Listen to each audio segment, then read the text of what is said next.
What's up? We are going to check out the Flytanium FLY One today. This is not the Balisong I was expecting, and I think it's not the Balisong most of you were expecting. So let's just start out with some of the design.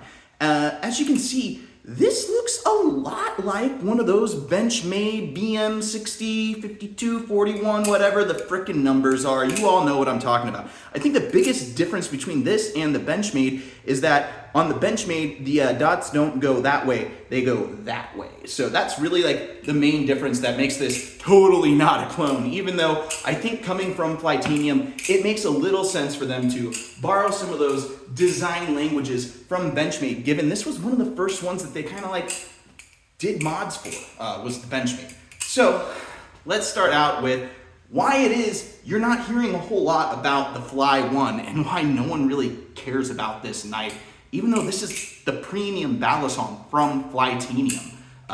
Goes for about 500 bucks, and I don't know if they're even gonna make any more of them because they're just, they got some problems. So let's start out with exactly what those problems are. So if you're familiar with the Balisong or the Tally Z or whatever, the Balisong Z, you know this is a very competent flipper that they made in collaboration with Eldon Tally. This is not a very competent flipper that they did not make in collaboration with. Frankly, I'm not sure if they talked to anyone about it, because we're gonna start out right here. Look at that difference. Can you see? Can you see? Can you see the difference?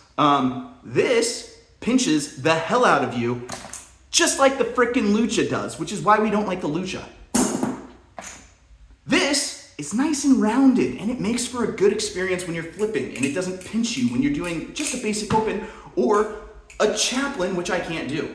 And actually, speaking of the chaplain, look at the end of the blade on the Balisong Z. It's nicely like chamfered there, and it feels good. This is like an extreme divot that your finger gets caught into and just pinches the heck out of it when you're trying to do, ready? Oh, I cannot chaplain. Subscribe if you want to see me get better at the chaplain. Okay. So, clearly I cannot chaplain, but those are some of the biggest problems with this knife, other than it's just a bit heavy. It is a chonky boy. It comes in just under 5 ounces, which is much heavier than many Balisongs out there, and just makes it a little weighty to throw around. The handle weight is really where it's gonna get you, and honestly, this is really fun to do, I'm not gonna lie. So, that's where it's gonna get you though, is like if you haven't experienced handle bias, this is the definition of freaking handle bias. These things are so heavy in comparison to the blade, which, let's talk about the blade. I am not a fan of this blade design, and it's not because of this huge chunk here that they needed to just off.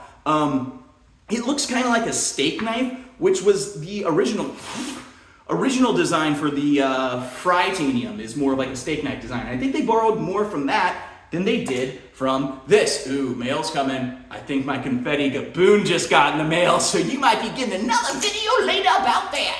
But you can see this blade design is really cool. I'm totally slipping on the type. It's like a but I like this design a lot more with like that kind of clip point style, and like it's cool. This knife style, I'm not super hip on. It is the S35 VN, but so is everything else that's in this premium price category. So I don't think that was enough to win me over. So is the Flytanium FLY One the one? You read the title of the video. It's not the one. But I'm gonna try to make it the one. I'm sending this thing to get modded, which that was one of the cool things when they originally announced this, was all the different kinds of drops they were gonna do. Hopefully I'm in focus. I tried to do a setup before this to see how it was gonna look. But anyways, they did a bunch of different drops with this, and had different anodizations and stuff. And this is just the plain Jane number 79, Stonewash, 10 off from the best number. So I'm gonna send this to BA Bally's, and he's gonna do a chameleon skin on it. He wanted to do his snakeskin laser ano on someone's knife, and I was like, dude, I had some chameleons back in the day. I had a panther chameleon, nosy bee panther chameleon, and a veiled chameleon. And so we're gonna do a little ode to them on this with snakeskin laser work and some really cool colors. So make sure you're subscribed to see that, and maybe it's gonna totally change my opinion about how I feel about this knife. No, it's not. It's really not. This knife is actually, I lied. It's the best knife ever. You should go buy one.